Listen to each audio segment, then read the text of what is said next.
Tuto pour vous montrer comment faire ce petit sac. Alors c'est un sac entièrement modulable. Vous allez pouvoir choisir la taille de la anse, choisir le haut, la hauteur de votre sac, choisir la longueur de votre base et vous allez aussi pouvoir choisir si on aplatit et qu'on enlève la anse, ça peut faire aussi, vous savez, les pochettes pour les iPads, les pochettes pour les liseuses, les pochettes pour les ordinateurs.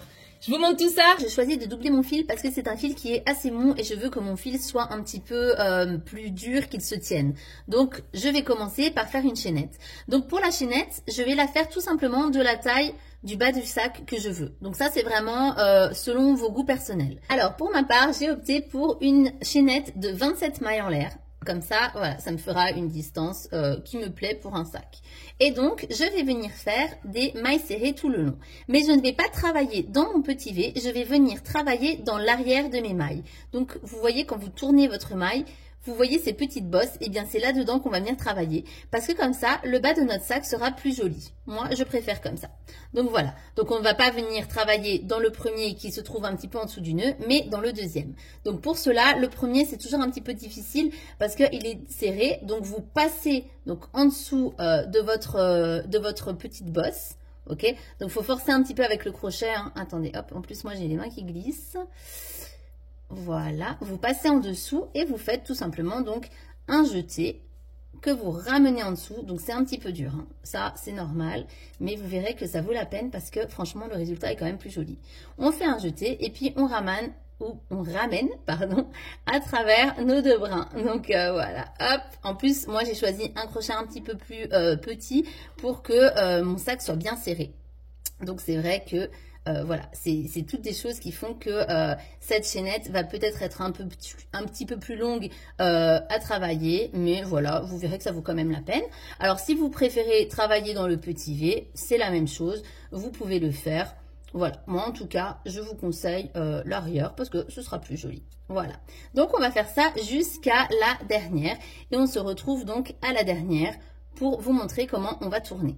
Nous voici à notre dernière maille et ici on va venir faire 3 mailles serrées donc pour marquer un petit rond on va dire, enfin, pour faire notre angle, je ne sais pas trop comment appeler ça. Donc voilà, on va venir piquer 3 fois au même endroit, hop, donc que ça soit pour que ça soit en fait incurvé on va dire, hop, voilà, 1, 2 et vous allez voir que naturellement votre laine va faire un tour en fait, hein. Donc, et une 3e fois dedans.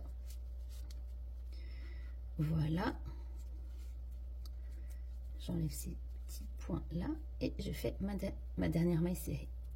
Voilà, alors peut-être que j'ai pas choisi la bonne laine parce que du coup on voit plusieurs couleurs et que ça peut prêter à confusion, mais voilà. Donc en fait pour l'instant votre sac est un petit peu voilà, comme ça, c'est normal, hein, vous pouvez tirer un petit peu dessus si vous voulez, mais en tout cas c'est tout à fait normal, il n'y a pas de, voilà, c'est pas un souci. Donc maintenant ce qu'on va faire c'est que étant donné qu'on a travaillé sur le point arrière, nos mailles serrées sont bien visibles, enfin nos petits V, donc vous voyez les petits V là, ici, ici, ici, ici. Et donc on va venir de nouveau faire des mailles serrées dans chacun des petits V. Cette fois-ci c'est bien sous le petit V qu'on va piquer.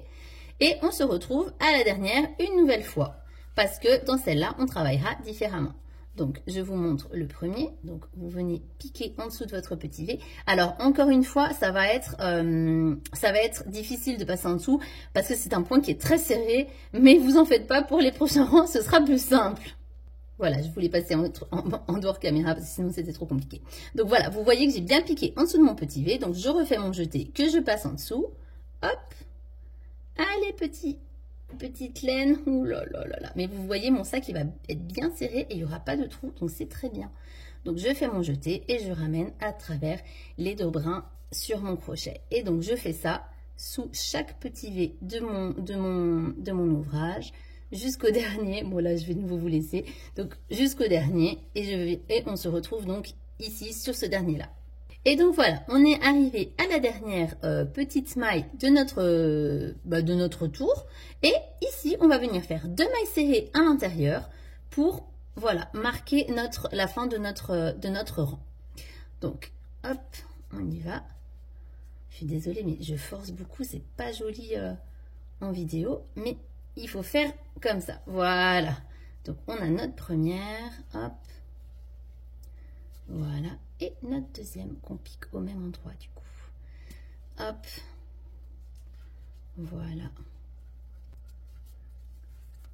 Voilà. Donc ça y est, j'ai terminé donc ma dernière maille serrée. Donc là, vous voyez, ce sera la maille pour mon prochain tour, la première maille de mon prochain tour. Et voilà, on a terminé ce rang-là. Et donc, on va venir faire une maille en l'air. Pour commencer ce deuxième rang, on va venir donc de nouveau piquer à l'intérieur de notre maille. Donc, vous voyez ici, on a notre première maille du rang précédent. Mais on va pas faire une maille normale, celle qu'on fait toujours. Donc, on va pas venir juste piquer en dessous des deux brins. On va venir placer notre crochet. Donc, vous voyez ici, à chaque fois, on a un petit, donc la petite maille verticale et deux mailles horizontales. Et en fait, on va venir piquer notre crochet au milieu du petit V qui est formé ici. Vous voyez? Donc, ça, on va venir piquer là pour, donc, on vient en dessous donc de notre maille. Alors, je me suis mise un petit peu plus loin dans l'ouvrage pour que ça soit plus clair pour vous. Donc, vous voyez, là, vous avez votre petit V. Et ici, vous avez aussi un petit V. Donc, en fait, vous allez piquer entre ce petit V-là. OK? Donc, pour les rangs prochains, ce sera celui-là. Parce que vous voyez, du coup, ça donne une petite forme de V. C'est très joli. Donc, vous venez piquer votre crochet ici. Et ça va ressortir entre les deux petits V-là. Vous voyez? Donc, je vais vous montrer une autre fois après. Et puis, vous faites une maille serrée normale. OK? C'est juste l'endroit où on pique qui va faire la différence ce qui va faire la différence du point, quoi. Voilà, hop, donc mon petit V. Ensuite, vous voyez, donc ici, j'ai mon petit V. Donc, au rang suivant, ce sera ça, le petit V. Hop, donc je viens piquer au milieu et ça va ressortir, vous allez voir, entre ce petit V-là. Voilà, vous voyez, ça sort entre le petit V. Hop, donc vous piquez et vous faites votre maille serrée. Voilà, et ça, vous allez faire ça sur toutes les mailles du rang, ok, toutes. Et vous n'allez plus augmenter sur le coin parce que maintenant, on va monter notre sac, d'accord? Donc, ici, j'ai mis un petit bout de papier, c'est très, très joli, hein, vous voyez. En fait, c'est le marque-maille. Donc, la première maille que vous faites, donc là, je suis déjà ici dans mon ouvrage parce que je voulais vous montrer un endroit où c'est clair. Et bon, je vous avoue que j'étais avec mon fils, donc j'ai continué. Donc, vous marquez votre point par un marque-maille. Donc là, je vais changer, hein, je vais mettre un marque-maille, mais j'avais que ça à côté de moi. Parce que c'est important de savoir où on a commencé l'ouvrage. Donc, vous faites tout le tour et quand vous arrivez à votre premier, on se retrouve là. Voilà, donc j'ai fini tout mon rang et vous voyez que donc sur les côtés, ça va commencer à creuser un petit peu. Hein, donc, c'est normal étant donné que maintenant, on monte notre sac. Et quand on arrive au dernier, donc on va venir faire une maille coulée dans notre dernière maille et ensuite, on repiquera dans la même maille où on a fait la maille coulée pour faire le premier point. D'accord? Alors, attendez, je vais vous montrer ça. Donc, ma première maille, c'est celle-ci. Donc, je viens piquer dedans. Hop. Je fais ma maille coulée. Donc, je fais un jeté que je ramène dans mon premier... Donc, mon premier brin, je le ramène dans mon deuxième brin. Hop, ça, c'est une maille coulée. Voilà. Et ensuite... Oui, non, mais je vous ai dit n'importe quoi. D'abord, on fait une maille en l'air. Là, j'ai bugué, désolé. Donc, à chaque fois, on va terminer le tour en faisant une maille coulée. Ensuite, on fait une maille en l'air. Donc, retenez-le bien parce que là, on va monter, vous allez monter vos rangs tout seul. Hein. Donc, on viendra donc à chaque fois faire la maille coulée, la maille après notre maille en l'air. Hein. Et ensuite, on recommence comme avant. Donc là, c'est ma première maille, celle où j'ai fait ma maille coulée. Et donc, je viens repiquer dans mon petit V. Donc, toujours bien passer entre le petit V ici et vérifier que ça sorte entre le petit V là. Donc, ici, c'est juste. Donc, je fais ma maille serrée. Hop, voilà. Donc, ici, vous voyez que j'ai ma maille en l'air. Ça, c'est ma maille en l'air. Et ça, c'est ma première maille. Donc, je vais venir marquer ma première maille. Voilà. Et ensuite, je recontinue à faire tout le tour, toujours de la même manière. Donc, je pique dans mon petit V. Je vérifie que ça passe bien dans le petit V arrière. Je fais ma maille serrée. Voilà. Et donc, ça, maintenant... Attendez, je vais tirer un petit peu. Je vais essayer de vous montrer d'un peu plus loin. Voilà. Donc ça, c'est mon début de sac. OK. Donc ici, si vous avez comme moi des fils, vous pouvez les rentrer. Hein. Vous prenez une aiguille et vous les faites passer une aiguille à laine et vous les faites passer dans les mailles, n'importe comment. Hein. Enfin, n'importe comment, voilà. Dans la maille à côté pour que ça soit joli. Et après, quand vous avez un tout petit truc qui dépasse, vous pouvez couper. Et donc là, vous voyez que j'ai mon début de sac. Donc mon sac, il sera grand comme ça. Et vous allez donc faire le nombre de rangs nécessaires à la hauteur que vous souhaitez. Si vous voulez un sac bas, un sac plus haut. Désolée, avec le téléphone, j'ai pas énormément de place. Moi, je pense que je vais faire comme ça. Si vous voulez, à la fin, quand j'ai fini, je vous dirai le nombre de rangs que j'ai choisi de faire. Et donc, on se retrouve au dernier rang pour que je vous montre comment faire la anse. Donc, pour faire ça, maille serrée dans chaque. Quand on arrive à la fin, on fait une maille coulée dans le premier, une maille en l'air et on recommence des mailles serrées partout. Ok? Allez, et n'oubliez pas le marque-maille parce que c'est important pour que vous sachiez où est la fin de votre rang. Hein? Voilà. Allez, on se retrouve quand tout est monté. Voilà, donc pour ma part, j'ai monté 16 rangs et j'en arrive à ça. Alors, je ne sais pas si ce sera trop haut ou pas parce que maintenant, on va faire le rang pour faire la anse. Si je vois que avec la anse, ça fait trop haut, ben, j'en enlèverai. Mais en tout cas, pour l'instant, j'en ai fait 16. Donc maintenant, ce qu'on va faire, c'est qu'on va venir donc choisir à partir de où on veut que la hanche soit faite. Donc là, ça va être de nouveau à vos goûts, selon les goûts de chacun. Hein. Donc, on va venir mettre, donc là, il va falloir calculer ici pour que ça soit de la même chose de l'autre côté, ou d'où part la hanche. Vous voyez, comme ça. Donc moi, je pense que je vais faire plus ou moins comme ça. Je vais faire, ouais, à mon avis, ce sera 1, 2, 3, 4. Ici, je vais mettre mon marque-maille. Et 1, 2, 3, 4. Ici, je vais mettre mon marque-maille pour que la hanche, elle fasse comme ça, plus ou moins. Voilà, alors moi, j'ai mis mes marque-mailles. Il y a 10 mailles qui les séparent. Et ici, il y en a 8. Donc voilà, donc j'ai fait bien sûr la même chose. Hein. Donc il y en a 10 de chaque côté. Donc là, c'est ma maille qui marque mon rang. Hein. Et donc ici, j'en ai 8 à chaque fois. Donc voilà, comme ça, je vais voir. Et donc ici, on va venir travailler jusqu'à notre marque-maille où on veut faire la hanche. On fait des mailles serrées. Ok? Je vais le faire avec vous, comme ça, moi, vous voyez. Donc, je pique toujours dans mon petit V hein, du départ. Ça ne change pas. Je sors à l'arrière. Voilà. Hop. Voilà. Donc là, j'en ai encore un. Je le fais encore. Je travaille celui-là. Et ensuite, oups là. Quand j'arrive donc à ma maille, à mon marque-maille, je vais maintenant monter des mailles. Je vais faire une chaînette, en fait, ok? Donc ici, j'ai 10. Donc si vous voulez quelque chose de très serré, vous pouvez faire 10 mailles en l'air. Si vous voulez quelque chose de plus lâche, vous faites un peu plus, un peu moins. Donc ça va vraiment dépendre de quel espace vous voulez donc dans votre anse, ok? Maintenant, ce qu'il faut faire bien attention, c'est que vous devez compter le nombre de mailles en l'air que vous faites pour pouvoir faire la même chose de l'autre côté, ok? Donc, je vais en monter quelques-unes et puis je vous remontre. Alors voilà, moi, vous voyez, j'en ai fait 20. Donc, j'ai monté le double de ce qui sépare ici. Et donc, je vais faire, voilà, ça va me faire un truc comme ça en sachant qu'après, je vais repasser ici. Donc, ça va me le fermer un tout petit peu plus. Hein, donc, voilà, faut bien voir. Et donc, ici, quand vous arrivez à la fin de votre chaînette, vous enlevez votre marque-maille, hop, et vous venez piquer donc dans ce point-là, hein, donc dans le point de votre marque-maille, ici, pardon. Voilà, hop. Et je vais revenir donc, pardon, je sors du champ, je pense.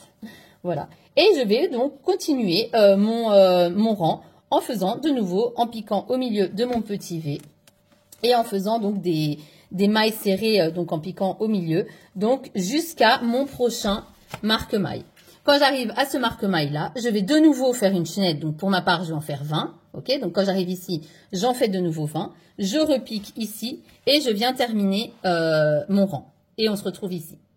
Donc, me voici arrivée de nouveau au pied de ma chaînette. Ok, donc j'ai fait mes 2 chaînettes, j'ai fait le tour et maintenant, j'arrive au pied de ma chaînette. Le premier point en dessous de ma chaînette, donc celui qui est collé, hein, donc celui qu'on retrouve ici, je le travaille en maille serrée, hein, comme l'autre. Et maintenant, je vais venir travailler dans ma chaînette. Je vais venir faire une maille serrée dans chacun des petits V. Donc, je vous rappelle, donc vous piquez au milieu du petit V, comme ça, hop.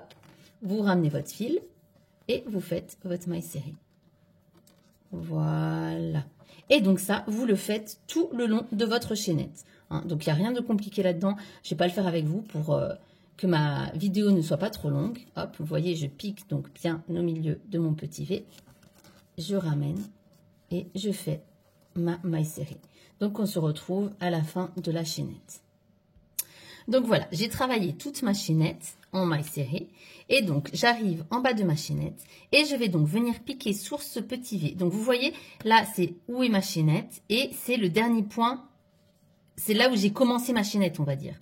Ok? Et celui-ci, on va, oups, là, voilà. On va venir de nouveau le travailler comme on a fait tous les tours auparavant en piquant donc au milieu de notre petit V. Voilà, en maille serrée. Hop. Donc on travaille en maille serrée. Et puis on va recommencer à faire ici toutes des mailles serrées dans nos petits V jusqu'ici. Donc ici, on va refaire exactement la même chose. Une maille serrée dans ce petit V là. Ensuite, une maille serrée dans chacune des mailles de notre petite chaînette. Quand on arrive à la fin de notre chaînette, le petit V en dessous de notre chaînette, on le retravaille en maille serrée. Et on finit ça jusqu'à notre dernier tour. Dernière maille, pardon. Le moment de faire un choix. Donc vous voyez, là j'ai terminé, j'ai ma petite anse, mon sac est terminé. Sauf si vous avez envie de changer la manière de faire la anse. Alors dans ce cas-là, vous avez la possibilité de faire la anse de cette manière-ci. Je vous montre comme ça, voilà. Voilà, c'est possible aussi de faire comme ça. Alors moi sur mon sac, je trouve qu'il est trop haut. Je trouve pas ça forcément joli, je sais pas. Mais en tout cas, sachez qu'il y a la possibilité de le faire. Et si vous voulez faire comme ça, je vous montre directement comment le faire. Donc on se retrouve de nouveau au pied de notre anse, donc au dernier point. Le dernier point, on l'a travaillé en maille serrée normale. Et maintenant, ce qu'on va venir faire, c'est que on va passer notre laine sur notre crochet. Et ensuite, on va venir le chercher en dessous de la anse. Ok? On le ramène. Donc, on le ramène donc normalement hein, autour de la anse pour venir faire un jeté avec. Un jeté, oui, avec ce bout-là. Donc vous voyez, vous le passez derrière le crochet et vous le faites passer donc en maille serrée. Et ça, vous allez bien venir le remettre joliment sur la anse. Et on va faire ça tout le long. Donc on passe, on fait un jeté sur notre crochet. Par derrière, on prend et on monte sur notre anse. Ok? On vient le remettre sur notre crochet et on passe en maille serrée. Ok? On va faire ça tout le long. En sachant que du coup, ça va s'emmêler autour de votre anse. Donc votre pelote, vous allez devoir à chaque fois la passer entre. Donc c'est quand même assez pénible, hein, je vous avoue, mais bon. Je vous le remonte une dernière fois. Donc je passe sur mon crochet. Ensuite, je viens en dessous de ma anse récupérer ma laine. Je la repasse au-dessus. Je fais comme ça, hop, et je fais ma maille serrée. Voilà. Et donc, vous faites ça tout le long de votre anse. Quand vous arrivez ici, vous faites une maille serrée et vous finissez votre rang. Donc voilà, tout mon tour est fini. Et pour venir donc terminer mon sac, terminer la dernière maille, ce que je vais faire, c'est que je ne vais pas faire une maille coulée à l'intérieur parce que ce ne sera pas joli, mais je vais faire une maille invisible. Donc pour ça, je vous montre. Vous coupez votre fil. Quand vous avez coupé votre fil, vous tirez sur votre boucle. Bon, moi, c'est un peu plus compliqué parce que j'en ai deux, mais ça le fait quand même très bien. Et donc, vous venez chercher une aiguille à laine ou sinon, vous passez avec votre crochet. Moi, je vais faire avec une aiguille parce que vu que mon fil est gros, ce sera plus facile. Donc, une fois que le fil est dans le chat, vous allez venir. Donc, ça, c'est la dernière maille que j'ai fait. D'accord? Vous allez venir dans la prochaine maille, ici, et vous allez passer en dessous de la maille. Comme ça. OK? Donc, comme si, en fait, vous étiez en train de faire le dernier point de votre crochet. OK? Donc là, vu que j'ai travaillé dans le petit V, vous venez mettre ici. Votre maille, elle sort. Et ça, il faut quand même que je vous le montre. Elle sort d'ici, OK? Du petit V. Comme si vous faisiez la maille normale. OK? Hop. Vous tirez. OK? Et ensuite, vous allez venir. Donc ça, c'est ma dernière maille. Hein, je vous l'ai montré tout à l'heure. Piquer au milieu de ma dernière maille. OK? Ouh! Et vous tirez votre fil. Voilà. Et là, vous voyez que vous venez de faire un petit V. Et on dirait que c'est... voilà, on dirait qu'en fait, c'est la même chose, quoi. Voilà. Bon, moi, le problème, c'est que ma dernière maille, elle n'était pas très jolie. Mais voilà, comme ça, quand vous allez rentrer votre fil, vous n'allez pas pouvoir détecter où était votre fin. Et celui-là, bien sûr, vous allez le rentrer en piquant donc dans les mailles à côté. Hop. Et vous le rentrez, voilà, pour pas que ça se voit. Voilà. Hop. Et vous allez le rentrer à l'intérieur, en dessous. Vous passez en dessous, en dessous, en dessous, en dessous pour qu'on ne le voit plus. Vous pouvez même, si vous avez peur que le fil ressorte, mettre de la colle à tissu sur la fin. Voilà. Et donc là, est-ce que vous pouvez voir où était ma dernière maille? Je ne pense pas. Et voilà, on a terminé notre joli petit sac. Vous voyez, là, j'ai rétréci la anse. Parce que bon, moi, l'usage que je vais en faire, c'est voilà. Mais voilà, donc modulable à souhait. Allez, bye bye.